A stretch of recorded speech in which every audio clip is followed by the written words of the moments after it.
இந்த புதிய அரசு பொறுப்பேற்று கிட்டத்தட்ட ஒரு 4 வாரங்கள் ஆகிறது.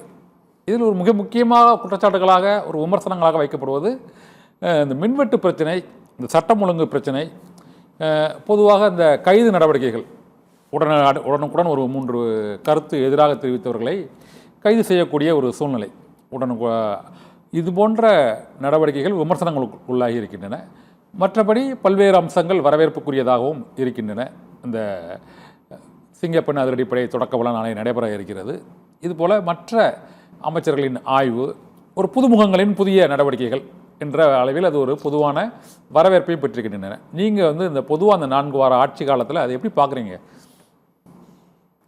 4 வார ஆட்சி என்பது அதுவும் புதியவர்கள், முன்னாள் முதல்வர் மறைந்த எம்ஜிஆர் அவர்கள் ஆட்சிக்கு வரும் பொழுது ஒரு 4 பேர் 5 பேர் தான் பழைய முகங்கள் இருந்தது.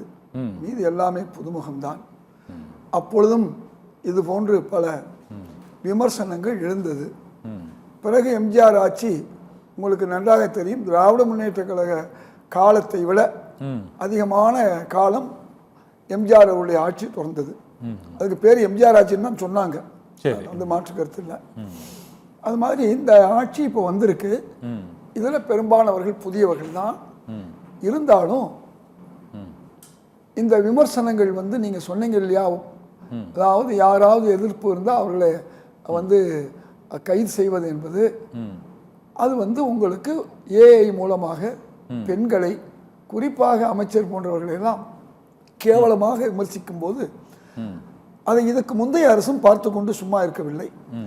அவர்கள் உங்களுக்கு தெரியும் எவ்வளவு யூடியூபர்களை கைது பண்ணாங்க. நான் சொல்றது அதிமுகவாகவே இருந்தாலும் எல்லா காலகட்டங்களிலும் பல்வேறு பத்திரிகைகள் நசுக்கப்பட்டது. உங்களுக்கு நன்றாக தெரியும். மிக முக்கியமான விகடன் போன்ற பத்திரிகைகள் எல்லாம் நசுக்கப்பட்டதெல்லாம் நம்ம பார்த்தோம். இதெல்லாம் அதனால இது ஒரு பெரிய இது உடனடியாக அந்த 4 வாரத்துக்குள்ள இருக்கு. அதான் சொல்றேன், 4 வாரத்துக்குள்ள 4 பேருக்கு மேல கைது. ஆயிரக்கணக்கான பேர் இன்னைக்கு விமர்சனம் செய்திருக்காங்க. தவறா, பொய்யா, உண்மைக்கு மாறா. அதுல ஒரு சிலரை நீங்க பண்ணாதான் அடுத்து தவறு பொய்கள் வராமல் இருக்கிறதுக்கு ஒரு நியாயம் இருக்கும். அதனால இது ஒரு பெரிய விஷயம் அல்ல. இந்த விமர்சனத்தில் ஒரு முக்கியமான கூறு என்ன சொல்றாங்கன்னா, கருத்து கூறியவர்களே விரைவாக கைது செய்து நடவடிக்கை எடுக்கிறார்கள். இது போல மற்ற குற்றச்செயல்கள் அதிகரித்துள்ள சூழ்நிலையில் பெரிய அளவில் அதிரடி நடவடிக்கைகள் இல்லை என்ற ஒரு விமர்சனம் இருக்கிறது. அதை நீங்க எப்படி பார்க்கல? எல்லாம் இப்பெல்லாம் உடனடி கைது நடந்துகிட்டு இருக்கு. அதை நம்ம பார்க்குறோம். அடுத்த நாளே மாலையிலேயே கோயம்புத்தூர் நடந்ததுலாம் உடனடியாக பிடிச்சிட்டாங்க. அதனால் அது அல்ல, அரசு இயந்திரம் என்பது எல்லா காலங்களிலும் ஒன்று தான் அவருக்கு. இப்போ இவங்க ஆட்சிக்கு வந்த உடனே உடனடியாக மகளிர் உரிமை தொகையை கண்டினியூவாக பண்ணுறோம், தொடர்ந்து கொடுக்குறோம் நினச்சிருந்தா நிறுத்த முடியும். அவங்க அதே நேரத்தில் கொடுத்தாங்க. முன்னாள் முதல்வர் ஸ்டாலின் கூட பாராட்டினார் திராவிட மாடல் அரசு தொடருதுன்னு சொல்லி. அவங்க செய்த மகளிர் பஸ் பயணத்தை இன்னும் கொஞ்சம் விரிவுபடுத்தினார். உங்களுக்கு கிராமங்கள் தோறும் வரையும் போகலாம்னு விரிவுபடுத்தினார். 100 யூனிட்டுங்கிறத 200 யூனிட்டா ஆக்கினார். ஆமா, இது மாதிரி விவசாயிகளுக்கு முதல் தவணையாக ஒரு 2400 கோடியை விடுவித்தார். இன்னும் செய்வதாக சொல்லி இருக்கிறாரு. அதாவது முன்னாள் ஆட்சியில கூட ஒரு மாசத்துல இவ்வளவு விஷயங்கள் உடனடியாக நடக்கல. முதல்ல 1-2 கையில் தான் போட்டாங்க. இது உங்களுக்கு இது இல்லாம இன்னைக்கு பல்வேறு டெண்டர்கள், இன்னைக்கு 2400 கோடிக்கு ஒரு டெண்டர் போட்டிருக்காங்க. அது 1400-500 கோடியில் முடிய வேண்டியது 700 கோடி ஊழல் நடக்குது அப்படின்னு தெரிஞ்சு நிறுத்தியிருக்காங்க. நெடுஞ்சாலைத்துறையில் பல டெண்டர்களை கடைசியாக அவங்க போட்ட டெண்டர்களில் தவறுகள் இருக்குதுன்னு சொல்லி நிறுத்தியிருக்காங்க. அப்போ நீங்கள் அதாவது ஊழலுக்கு இடம் கொடுக்கக்கூடாதுன்னு ஒன்றும் உள்ள கோயில் ஆலயங்கள், அது தர்காவாக இருக்கலாம், யாராவது இருக்கலாம், அந்த ஆலயங்களில் போய் நீங்கள் அதிகமாக கடவுளை பார்க்கறதுக்கு மக்களுக்கு 4000-5000 வசூல் பண்ணது அமைச்சரே போய் நேரம் பிடிச்சார். இன்னைக்கு என்ன ஒரு பெரிய மாற்றம் பாருங்க. முதல்ல ஆலயத்தில் தவறு நடக்கக்கூடாது, அறம் இருக்க வேண்டிய இடம். இன்னைக்கு என்ன ஒரு அறிவிப்பு கொடுத்துட்டாங்க, எல்லாமே ஆன்லைனில் நீங்கள் சந்திக்கணும் அப்படின்ட்டாங்க. அப்போ ஊழலை ஆலயத்திலே ஒழிக்க ஆரம்பிச்சிட்டாங்க.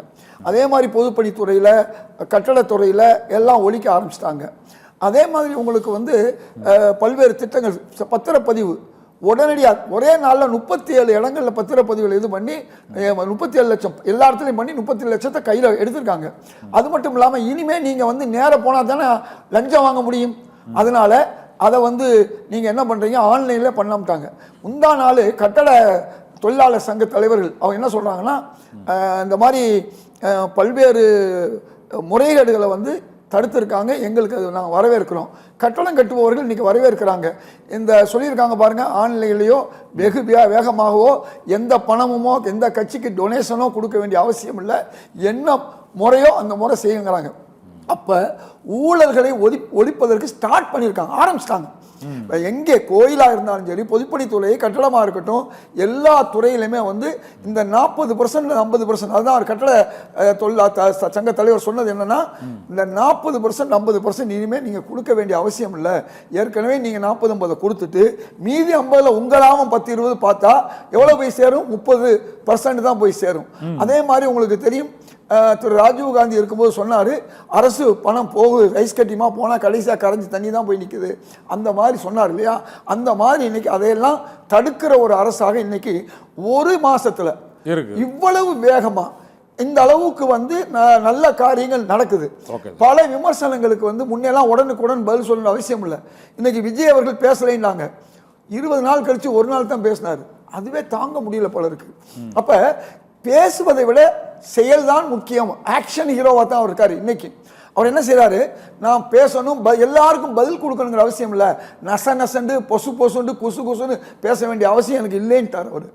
முதல் கருத்தை எடுத்துக்கிறேன். முதல் கருத்தை எடுத்து திருவாரூர் காந்தி சார்.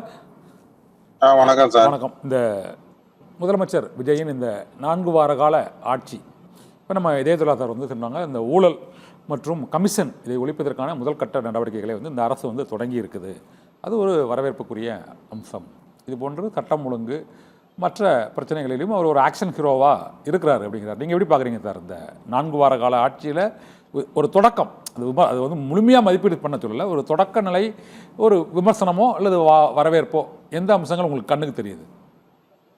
இதுல முதல் விஷயமே, தேர்தலில் வந்து வாக்கு பணம் கொடுக்காமல் ஒரு தேர்தல் வெற்றி பெற ஒரு வரலாறு ஒரு 50-60 வருஷங்களில் இந்த முறைதான் நடந்திருக்கு. முதல்ல அதுக்கு ஒரு பாராட்டை நம்ம முதல்ல தெரிவிச்சுக்கணும். ஓகேவா?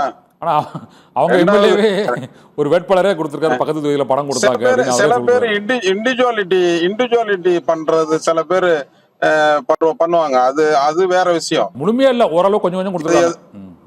இல்ல சில பேர் இண்டிவிஜுவலா சில பேர் பண்றாங்கன்னு வச்சுக்கலாம், அதை வந்து நீங்க வந்து கணக்கிலே எடுத்துக்க முடியாது. இல்ல சேலத்துல தாவேகா வேட்பாளரே சொல்லியிருக்காரு, அவர் ஓமலூர்ல காசு கொடுத்தனாலதான் நாங்க ஜெயிக்க முடியல. சில வேட்பாளர்கள் இண்டிவிஜுவலா பண்றாங்கன்னு வச்சுக்கலாம், அது கட்சிக்கே தெரியாம இருக்கும். இப்ப வேறு கட்சியில இருக்கிற சில பேர்லாம் முன்னாள் அமைச்சர்களா இருந்தவங்க எல்லாம் பாத்தீங்கன்னா அவங்க செலவு பண்ணிருப்பாங்க, பக்கத்து தொகுதியில நிக்கிற அதே கட்சிக்காரங்களுக்கு செலவு கொடுக்க மாட்டாங்க. அந்த வரலாறு எல்லாம் பாத்துருப்பீங்க. ஆமா ஆமா. அதுல இண்டிவிஜுவாலிட்டியா ஒரு ஆளு பணம் கொடுத்து வாக்குவாங்கல. 234 தொகுதியில ஒரு தொகுதி சேலத்துல மட்டும் தானே சொல்ல முடியுது நீங்க. இல்ல இந்த கூப்பா கிருஷ்ணன் கொடுத்திருக்காரு ஒரு 50 லட்சம், திருச்செங்கோட்ல ஆதாரம் கிடையாதுல சொல்றாங்க. இல்ல ஆதாரம் கிடையாதுல்ல அதுக்கெல்லாம். நீங்க பொதுவா பாத்தீங்கன்னா பிடிபட்டிருக்காங்க சார். கூப்பா கிருஷ்ணன்ல 50 லட்சம் பணம் எடுத்தாங்க வீட்டுல இருந்து, உறவினர் வீட்டுல இருந்து எடுத்தாங்க. அது நிரூபிக்க போடும் போது பாப்போம், அது யாரோட பணம் நிரூபிச்ச பிறகு பாப்போம். பெரும்பாலான தொகுதிகள பணம் கொடுக்கல. பெரும்பாலும் அது வந்து ஒரு ஆரோக்கியமான அரசியல்னு சொல்ல வரேன் நான்.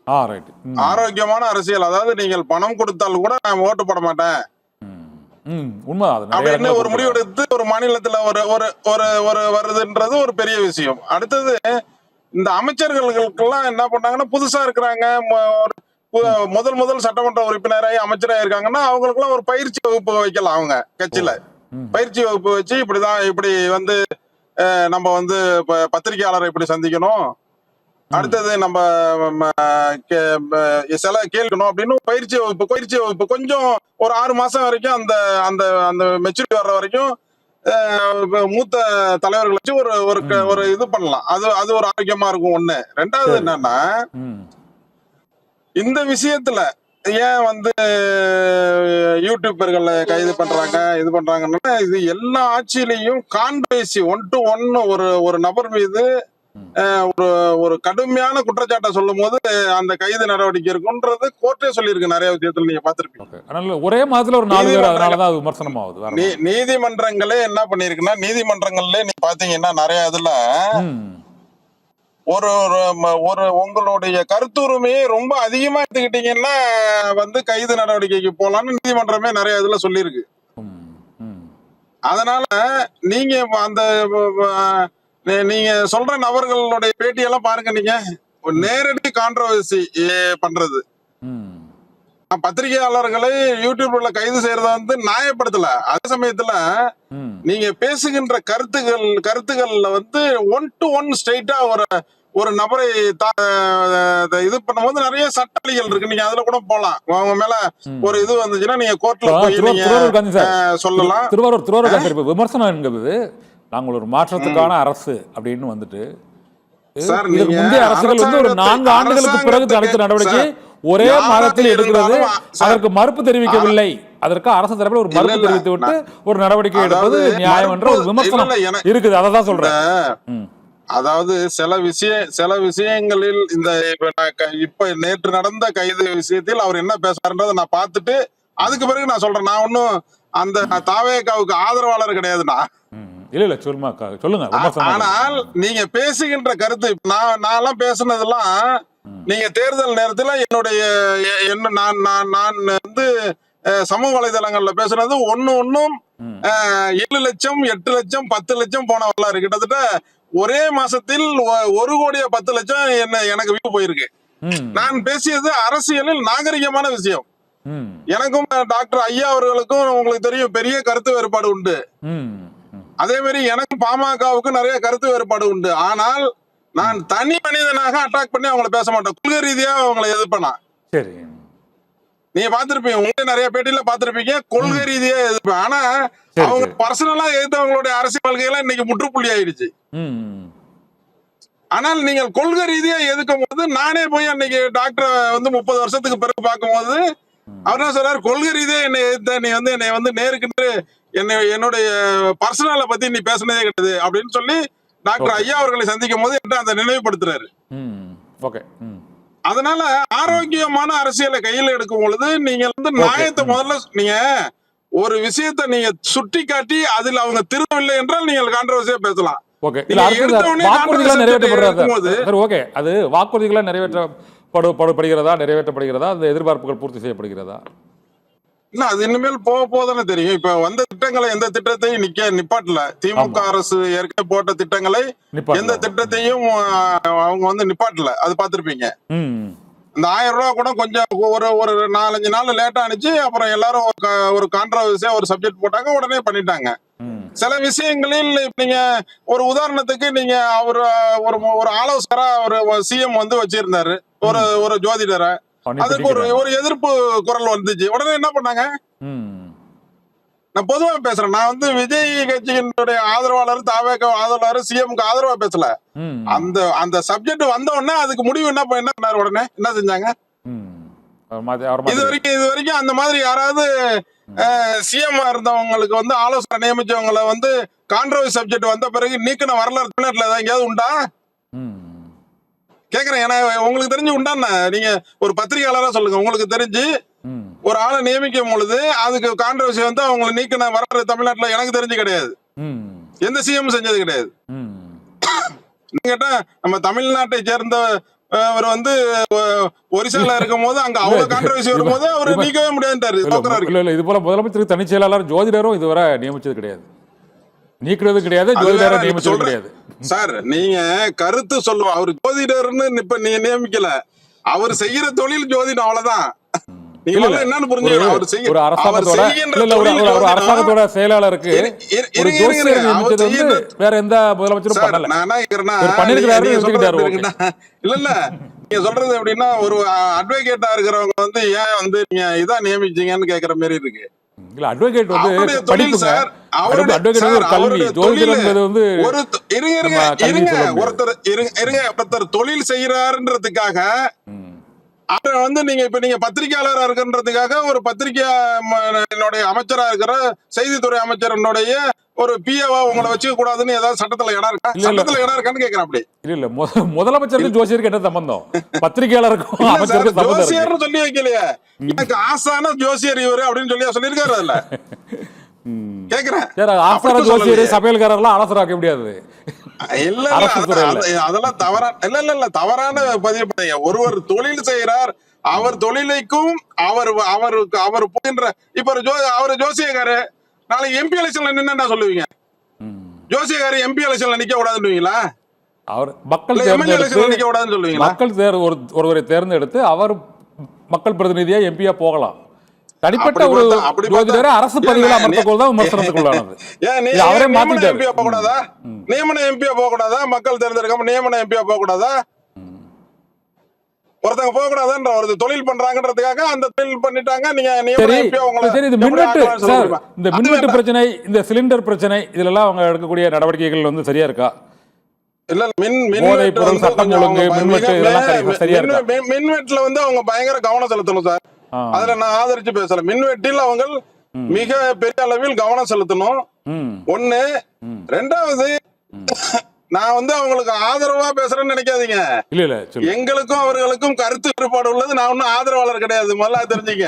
நான் என்ன சொல்றேன், முன்னாடி இருந்ததுக்கும் இப்ப இருந்ததுக்கும் என்ன வித்தியாசம் பார்க்கும்போது அந்த வித்தியாசத்தை பத்தி தான் பாக்குறேன். நீங்க ஒரு மாசத்துக்குள்ளேயே இவ்வளவு கேள்வியை கேக்குறீங்க.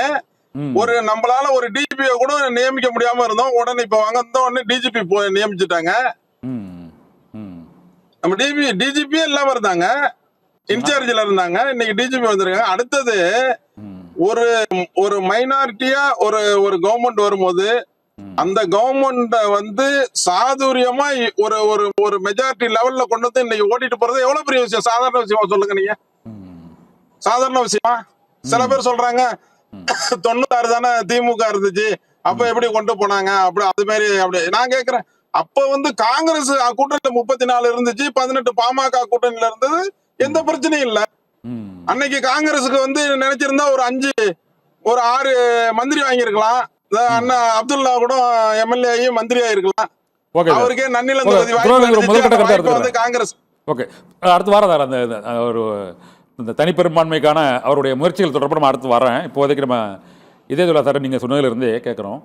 இப்போ திருவாரூர் காந்தி சார் வந்து என்ன சொல்கிறாருன்னா, ஒரு புதிய அரசு, புதிய அமைச்சர்கள் அவர்களுக்கு அந்த அனுபவங்கள் இல்லை. அதனால் வந்து அந்த அரசு துறை அதிகாரிகள் சொல்வதற்கும் இந்த அமைச்சர்கள் சில கருத்து வரங்கள் சொல்வதற்கும் இன்று கூட அந்த ஆதி திராவிட நலத்துறைக்கான நிதி பல்வேறு துறைகளுக்கு செலவிடப்பட்டது என்று கூறியதற்கு வந்து அமைச்சர் வன்னியரசு வந்து அது அந்தந்த துறைகளில் உள்ள ஆதி திராவிடர்களுக்கு தான் பயன்படுத்தப்பட்டது, ஒன்றும் தவறாக செயல்படுத்தப்படவில்லை என்ற ஒரு கருத்தை வந்து அவர் சொல்லியிருக்கிறாரு. அதே போல் அமைச்சர் பல்லவி வந்து என்ன சொன்னாங்க, இந்த மின்வெட்டு காரணம் கடந்த முன்னால் உள்ள திமுக ஆட்சியில் நியமியுள்ள அதிகாரிகள் தான் காரணம்னாரு. அதுக்கு ராதாகிருஷ்ணன் அந்த செயலாளர் வந்து என்ன சொல்கிறாருன்னா, அதுக்கு வந்து மின் வாரியத்துக்கு வந்து மின் தேவை அதிகரித்திருக்கிறது, இந்த மின் மாற்றிகளில் உள்ள செயல்பாடுகளில் உள்ள தடை இந்த அதிகாரிகளுக்கும் அமைச்சர்களுக்குமான அந்த கருத்து வேறுபாடுகள் இருக்கிறது. இது போல் இப்போது சற்று முன்பு கூட அந்த ஒரு கன்னியாகுமரியில் ஒரு அமைச்சர் ஸ்ரீநாத் அவர் வந்து அவர்கிட்ட கேள்வி கேட்குறாங்க. இந்த மாதிரி மீனவர் பிரச்சனை உள்ளிட்ட பல்வேறு பிரச்சனைகள் தொடர்பாக கேள்வி கேட்குறாங்க.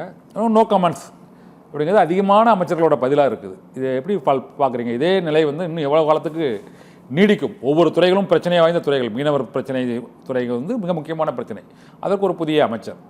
இதே போல் மின்துறை உள்ளிட்ட சமூக உள்ள பல துறைகளுக்கும் ஒரு புதிய அமைச்சர்கள் இருக்கிறாங்க. இவங்களுடைய அடுத்தடுத்த செயல்பாடுகளுக்கு நீங்கள் ஏற்கனவே எம்ஜிஆர் அமைச்சரவையெல்லாம் ஒப்பிட்டு சொன்னீங்க.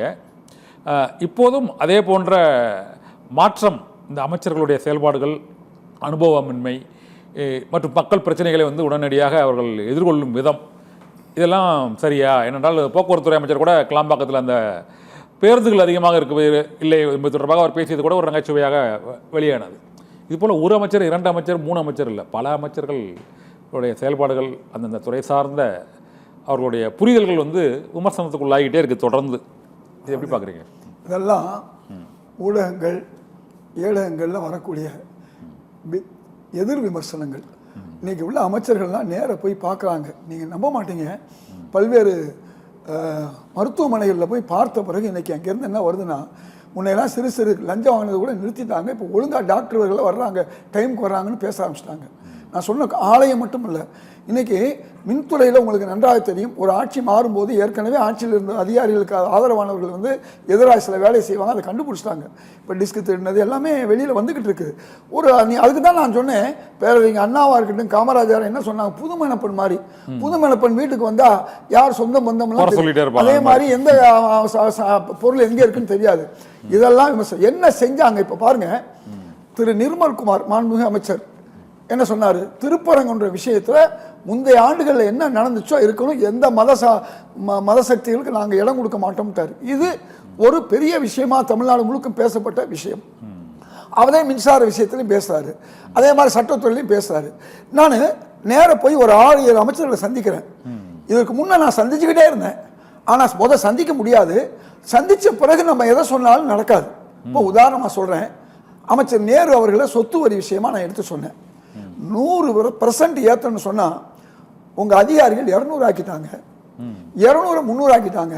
நீங்கள் 100 200 தான் ஆக்க சொன்னீங்க, ஏன் 200 300 ஆக்கணும் சொன்னீங்க? அப்போ 50 வந்து 100 ஆக்க சொன்னாங்க. இது ஏன் செஞ்சீங்கன்னு கேட்டு உங்களுக்கு வந்து ஏறத்தாழ சென்னையில் 3 பாராளுமன்ற தொகுதியிலையும் 1 லட்சம் ஓட்டு உங்களுக்கு குறைஞ்சிருக்கு. இது சட்டமன்றத்தில் கணக்கு பார்த்தா 15,000 ஓட்டு உங்களுக்கு குறையும். நீங்கள் குளத்துறையும் சேர்த்து கணக்கு வச்சு அன்னைக்கு நான் சொன்னேன், இது இந்த அளவுக்கு வந்து சொத்து வரி பிரச்சனை இருக்கு, நீங்க குறைங்க.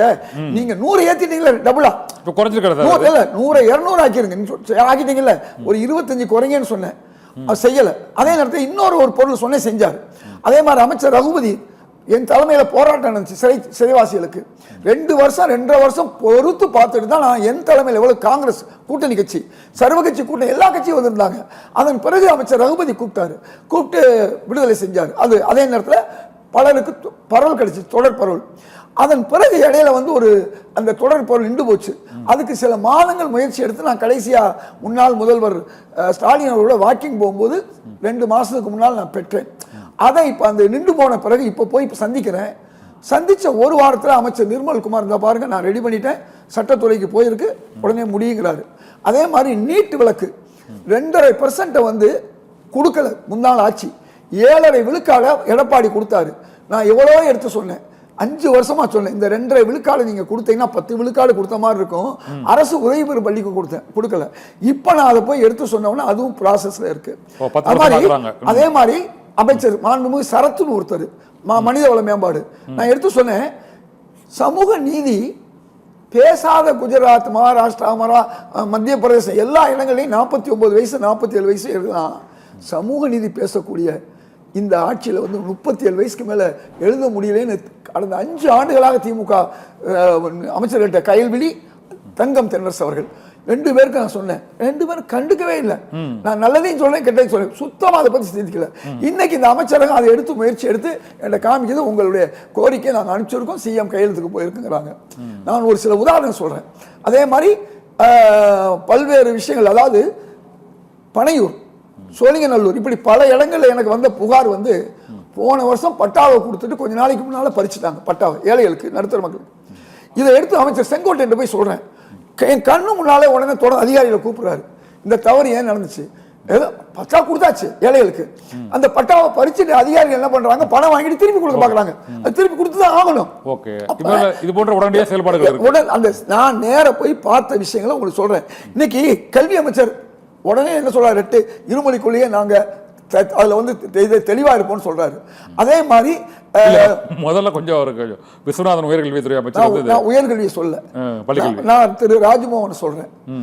அவரு அதே மாதிரி இந்த ஸ்கூல் பிஎம்சி ஸ்கூல் விஷயத்துல நாங்க வந்து ஒன்றிய அரசுக்கு இடம் கொடுக்க மாட்டோம். அப்ப ஒவ்வொரு அமைச்சர்களும் புதியவர்களாக இருந்தா கூட இன்னைக்கு அதுக்குள்ள இது பண்றாங்க. விஸ்வநாதன் அவர்கள் விஷயத்துல கூட அவர் ஒண்ணு சொல்ல, அதான் முதல்வர் கருத்து எப்படி இருந்தாலும் முதல்வர் தான் முடிவு செய்வார்.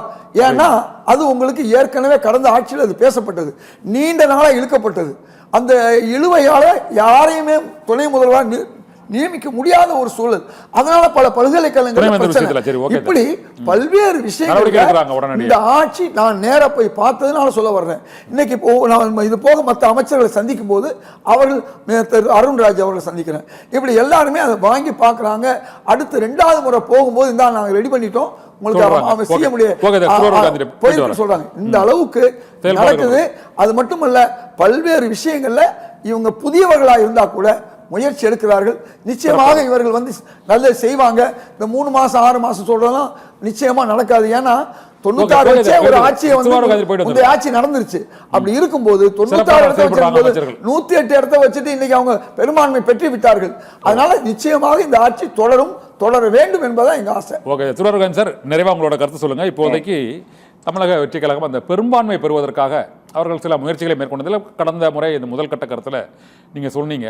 இப்போதே காங்கிரஸ் கட்சியின் அந்த தமிழகத்தில் அதனுடைய கூட்டணி அணுகுமுறை செயல்பாடுகள் அது சரியானதாக இருக்கிறதா?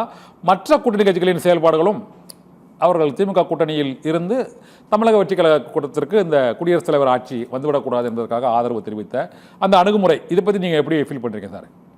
அமைச்சரவையில் பங்கேற்ற பிறகு அவருடைய செயல்பாடுகள் இது வந்து நல்ல இது வரைக்கும் நம்மளுக்கு வந்து தெரிஞ்சு கூட்டணி ஆட்சி வந்து 52க்கு பிறகு இப்பதான் வந்திருக்கு. முதல் முறையா 1952க்கு பிறகு கூட்டணி ஆட்சி தமிழ்நாட்டுல கிடையாது.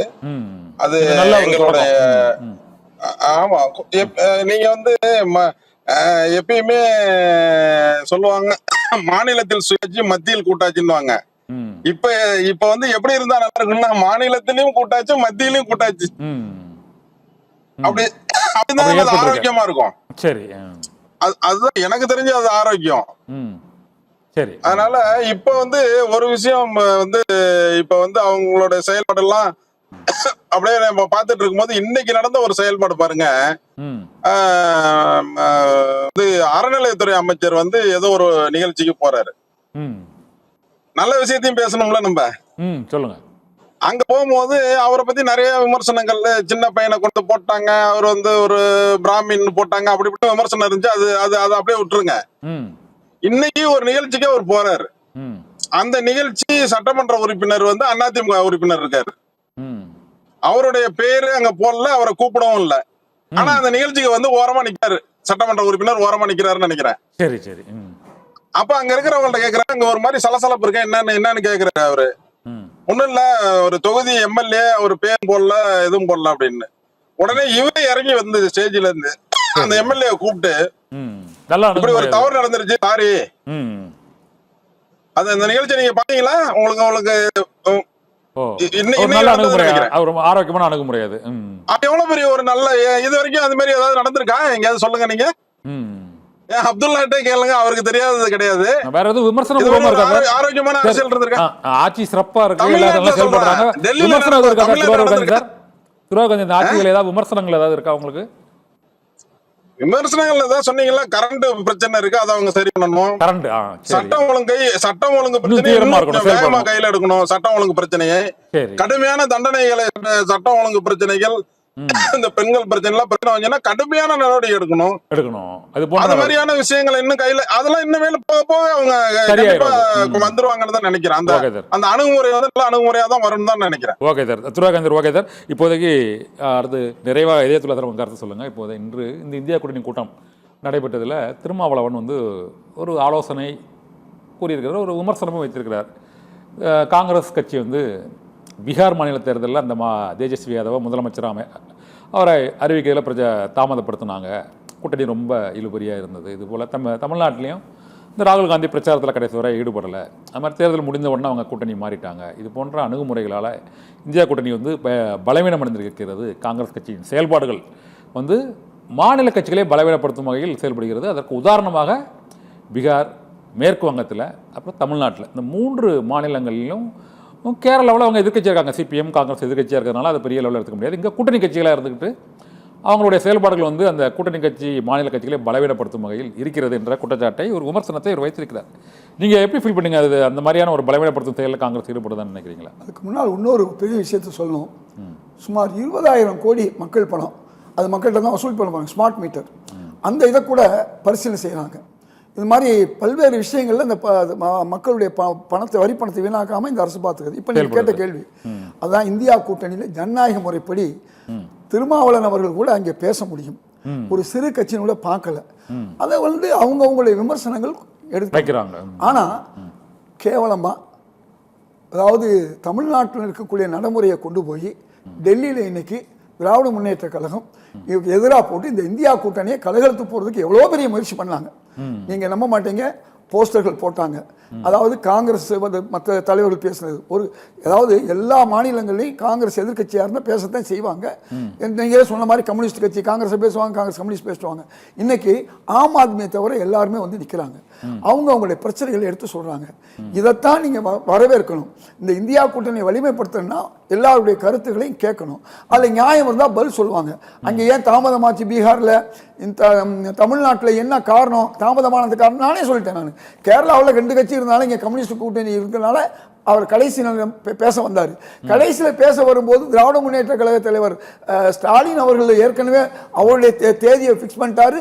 ராகுல் காந்தி அதுக்கு பிறகு ஃபிக்ஸ் பண்ணிட்டாரு. அது 2 பேரும் பேச முடியல. அதெல்லாம் வேற விஷயம். அதனால இந்தியா கூட்டணி இன்றைக்கு எந்த வகையிலையாவது சீர்குலைக்கணும்னு சொல்லி தமிழ்நாட்டில இருந்து மிகப்பெரிய முயற்சி எடுத்தாங்க. எப்படி தமிழ்நாட்டில் வந்து சிலரை வந்து வாடகைக்கு எடுத்து பேச வைக்கிறாங்களோ இன்னைக்கு துரோகம்பாங்க. அதாவது 7 முறை துரோகம் செஞ்சவங்க ஒரு முறை நாங்கள் துரோகம் பண்ண துரோகங்கிறாங்க. நாங்கள் துரோகம் பண்ணலை. நாங்கள் அப்போ 7 முறை அதாவது 1980 நாங்கள் அவங்க துரோகம் பண்ணிட்டு ஓடினாங்கன்னு நாங்கள் விமர்சிக்கலை. அதே மாதிரி வந்து 1998-99 காங்கிரஸோட சேர்ந்து ஜெயிச்சுட்டு போய் பிஜேபிக்கு ஆதரவு கொடுத்தாங்கன்னு நாங்கள் ஒரு காலமும் துரோகமும் செய்யலை. அது மாதிரி ஒவ்வொரு முறையும் உங்களுக்கு நன்றாக தெரியும் 2014 எங்களோட இருந்தாங்க. திடீர்னு என்ன பண்ணுறாங்க, எங்கள் கூட்டணியிலேருந்து எங்களை அகற்றினாங்க. நாங்கள் அதுக்காண்டி அவங்களுக்கு துரோகமும் செய்யலை. ஆனால் 1 வருஷம் கழிச்சு அவங்க கூட யாருமே இல்லாத நிலையில் உங்களுக்கு தெரியும் மக்கள் நல கூட்டணி 2014 எல்லாரும் வெளியே போயிட்டாங்க. நிற்கக்கூடிய கம்யூனிஸ்டாக இருக்கட்டும், விசிகாவாக இருக்கட்டும், தேமுதிகவாக இருக்கட்டும், எல்லாரும் வெளியே நின்ற நேரத்தில் நாங்கள் தான் கூட்டில் இருந்தோம். அப்போ கூட 0.6% மட்டும் நாங்கள் வெற்றி வாய்ப்பை இழந்தோம் 2 பேரும் திமுகவும். அதனால பல நேரங்களில் திமுகவை தூக்கி பிடிச்சது வந்து காங்கிரஸ் தான். எப்பெல்லாம் நேருவின் மகளே வருக நிலையான ஆட்சி தருகன்னு நாங்க சொல்லல, அவங்க தான் சொன்னாங்க. அதாவது இந்த சோனியா காந்தி எவ்வளவு கேவலமா விமர்சனம் பண்ண முடியுமோ வாஜ்பாய் ஆட்சியில இருந்துட்டு இந்தியாவின் தலைமகளே இந்திராவின் மருமகளே வருகன்னு அவங்க தான் கூப்பிட்டாங்க. இதெல்லாம் நம்ம ஊரறிஞ்ச விஷயம். அதனால திமுக தன்னுடைய தவறான போக்களை இந்த கூலி பேச்சாளர்களை வைத்து பேசுறது வந்து கடந்த நான் 1.5 வருஷமா சொல்லி திமுக சொல்லி இல்ல கிடையாது.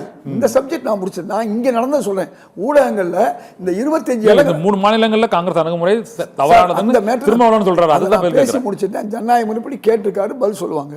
நான் இப்ப சொல்றது கடந்த 1 வருடங்களாக நான் கத்திக்கிட்டே இருந்த எல்லா ஊடகங்களையும் இந்த திமுகவுக்காக ஆதரவா பேசுறேன்னு ரொம்ப பேரு காங்கிரஸ் 25 ஏன் கொடுத்தீங்க, 20 ஏன் கொடுக்க கூடாது, 15 ஏன் கொடுக்க கூடாதுன்னு ரொம்ப இழிவுபடுத்தி பேசுறாங்க. அதன் பிறகு 28 கொடுத்த பிறகு அப்போ இழிவுபடுத்தி பேசுறாங்க.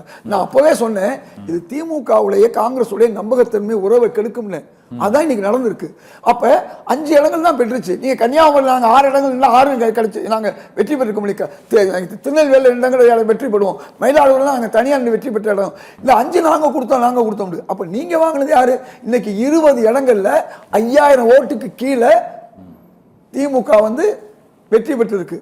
காங்கிரஸ் எங்கே பார்த்தாலும் 20,000 ஓட்டு மினிமம் வச்சுக்கோங்க, 10,000 வச்சுக்கோங்க, இந்த 5,000 எடுத்துக்கொள்ளுங்க. என்ன நடந்திருக்கும்? நீங்க இன்னும் 20 சீட்டு இழந்திருப்பீங்க. அப்ப உதாசீனப்படுத்துவது, உங்க கூட இருந்த கூட்டணி கட்சியை நீங்க கேவலப்படுத்துவது நான் விளைவுதான் இன்னைக்கு மற்ற கூட்டணி கட்சியிலும் உங்களுக்கு எதிராக திரும்பி இருக்கு. நீங்க கம்யூனிஸ்ட் கட்சி என்ன சொல்லுது, நாங்க திமுக கூட்டணி இல்லைன்னு சொல்லுது. என்ன காரணம்? நீங்க ஐயுஎம்எல் சொல்லுது காகிதம் இல்லத்துக்கு சிபிஐ தொடர்ந்து திமுக கூட்டணி தொடர்ந்து சொல்லியிருக்கு. அது தொடர்ந்துங்க. நான் கேட்கறது வந்து இன்னைக்கு என்ன சண்முகம் என்ன சொன்னாரு, சிபிஐஎம் என்ன சொல்லியிருக்காரு. நான் என்ன சொல்ல வர்றேன், ஐயுஎம்எல் உங்களுக்கு அவ்வளவு துணையா இருந்துச்சு. காகிதம் இல்லத்து உங்களுக்கு ஆட்சியை கொண்டு வரதுக்கு காகிதம் இல்லத்து ராஜாஜி முயற்சி எடுத்தாங்க. நீங்க ஒரு வாரியம் கூட கொடுக்கல, ஒரு மந்திரி சபை கொடுத்துருக்கலாம். அப்துல் சமதும் லத்தீஃபும் திமுக கூட்டணியிலும் எம்எல்ஏவா இருந்தாங்க, அதிமுக கூட்டணி இருந்தாங்க. அவங்க எல்லாம் மதிக்கல. ஒரு மந்திரி பதவி கொடுத்து கூட்டணி கட்சிகளை ஒழுங்கு முறையா மதிக்கல. அதனாலதான் எப்படி இருக்குன்னா தனிப்பட்ட செல்வாக்கு இருக்கு. இந்திய முஸ்லிம் லீக்கு இவங்களுக்கு விடுதலை சிறுத்தைகள் 7 சீட்டு 8 சீட்டு 10 சீட்லாம் ஜெயிச்சிருக்காங்க. சுதந்திர இந்தியாவில் வந்து நீங்க பாத்தீங்கன்னா எதிர்கட்சி அந்தஸ்து அளவுக்கு இருந்துச்சு. கேரளாவில் எல்டிஎஃப்பும் யூடிஎஃப்பும் ஏன் தொடருது? 10 வருஷம் ஆட்சியில் இல்லாமல் அந்த கூட்டணி தொடருது. என்ன காரணம் தெரியுமா? அந்த கூட்டணியில் இருக்க கட்சிகள் ஒரு இடம் எடுத்தாலும் இடமே எடுக்கனாலும் அவங்களுக்கு அமைச்சர் பதவி நிச்சயம். இந்த பாங்கு தமிழகத்துல கடந்த 50 வருஷம் 55 வருஷமா இல்ல. இதன் விளைவுதான் இன்னைக்கு திராவிட கட்சிகள்னு ஒரு எப்படி நீதி கட்சிகள் இருந்து நீதி கட்சி போய் காங்கிரஸ் கட்சி வந்து அந்த அத்தியாயம் முடிஞ்சு பிறகு நீதி கட்சியை காணோம். இப்ப திராவிடம் சொல்றோம். இந்த திராவிடம் வந்து செய்ய வேண்டியது விட்டு கொடுப்பவர்கள் கெட்டு போவதில்லை, கெட்டு போவர்கள் விட்டு கொடுப்பதில்லை. ஓகே, நன்றி இந்த உண்மையை வந்து தமிழ்நாட்டில் இருக்கக்கூடிய திராவிட கட்சிகள் புரிந்து கொண்டால் நிச்சயமாக அவர்கள் மீண்டும் வரலாம். ஓகே, எதுவுமே சாஸ்வதம் இல்லை. மீண்டும் திமுக வரலாம், அதிமுக வரலாம், யாரும் வரலாம். ஆனா அவங்களுடைய மனப்போக்கை குறைச்சிக்கணும். இன்னைக்கு டெல்லியில போய் நீங்க வந்து ஓகே, நன்றி சார். தமிழ்நாட்டு கல்ச்சரை கொண்டு போய் அங்க கொண்டு ஆனா எந்த உங்களுக்கு இந்தியா கட்சி உங்களுக்கு ஆதரவு கொடுக்கல. இந்த இதுக்கு பதில் சொல்லவே இல்லையா? 3 மாநிலங்களில் தோல்விக்கு காங்கிரஸ் தான் காரணம்னு திருமாவளவன் சொன்னதுக்கு பதில் சொல்லவே இல்லையா? இல்லைங்க, நான் என்ன கேட்கிறேன், அப்ப தமிழ்நாட்டு தோல்விக்கு யாரு காரணம்?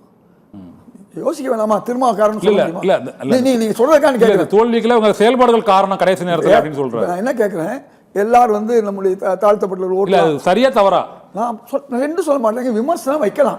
திருமாவர்களுக்கு வைக்கிற உரிமை உண்டு. கம்யூனிஸ்ட் கட்சிகளுக்கு காங்கிரஸ் மீது விமர்சனம் வைக்கிற உரிமை உண்டு. அதுக்கு பேர் தான் இந்தியா கூட்டணி. இந்தியா கூட்டணி என்பது அதுல உள்ள நன்றி. இது தவறா சரியா தான் கேட்டாங்க. தவறா சரியா இருந்து அகில இந்திய தலைமை தான் முடிவு பண்ணும். ஓகே, இந்தியா கூட்டணி தலைமை தான் முடிவு பண்ணும். ஓகே, நன்றி சார். இந்த அரசியல் தரகம் நிகழ்ச்சியில் கலந்து கொண்ட திருவாரூர் காந்தி அவர்களுக்கும் இதயத்துல்லா அவர்களுக்கும் மிக்க நன்றி. மற்றொரு அரசியல் தரகம் நிகழ்ச்சியில் மற்றொரு ஆளுமையோடு சந்திக்கலாம். நன்றி.